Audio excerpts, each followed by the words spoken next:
Good day. My name is Ridha Alifia Natakusuma. I'm majoring in Communication batch 2019 and I'm from class 1.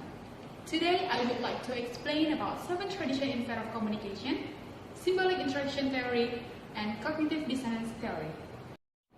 Robert T. Gray in 1999 observed that maybe proposed a thentative reconstruction of the multidisciplinary tradition of communication theory. So Robert T. Gray was the first who collected 7 traditions in field of communication. The first tradition is the rhetorical tradition. Rhetorical tradition means communication is theorized as the particle art of discourse. It means that communication as artful public address. This tradition is usually dominated by speech leader or even consultant. The one Indonesian public figure who evolved in this theory is Dr. Soekarno-Hatta. The Semiotic Tradition. It means that communication is theorized as intersubjective mediation by sign and symbolics. This tradition is focused on symbolic and sign. For example, like traffic sign. Number 3 is the Socio-Psychological Tradition.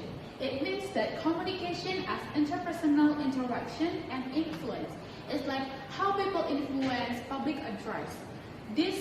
For example, like this tradition emphasizes individual social behavior, psychological variables, and perceptions. Number 4 is the phenomenological tradition. It means that communication as the experience of self and others through dialogue. For example, like dialogue with other people. Number 5 is the socio-cultural tradition. It means that communication as certain and enactment of social reality. Number 6 is the cybernetic tradition. It means like communications as a system of information processing.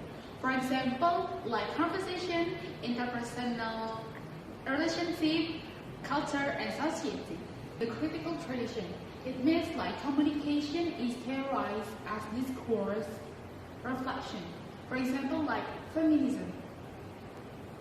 That's all the explanation about 7 traditions in field of communication. Next, I want to explain about symbolic interaction theory. According to George Herbert Mead, he said that the process of interaction in the formation of meanings were individual. The importance of self-concept. First is individuals develop self-concept through interaction with others. Second is the self-concept provide of important motive for behavior. So, what self-concept is? Self-concept is an individual perception of self, and it makes individuals different from the others. Next is stage in development of self. There are self-awarenesses.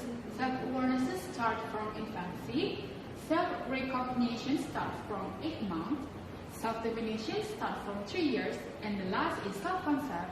It starts from 6 to 7 years. That's all the explanation about symbolic interaction theory. Next, I want to explain about cognitive dissonance theory. Cognitive dissonance theory, this theory asserts that when people receive the information, it's like a stimulus. Next is assumptions of cognitive dissonance theory. There are 4 assumptions. First is human beings desire consistency in their beliefs, attitude, and behavior. Dissonance is created by psychological consistencies. Dissonance is an aversive state that drives people to action with measurable effect. And the last is dissonance motives efforts to achieve consonance and erodes toward dissonance reduction.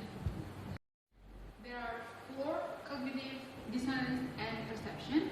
First is selective exposure. Second is selective attention. Third is selective interpretation. And the last is selective retention. So that's all for me. Thank you so much for your attention.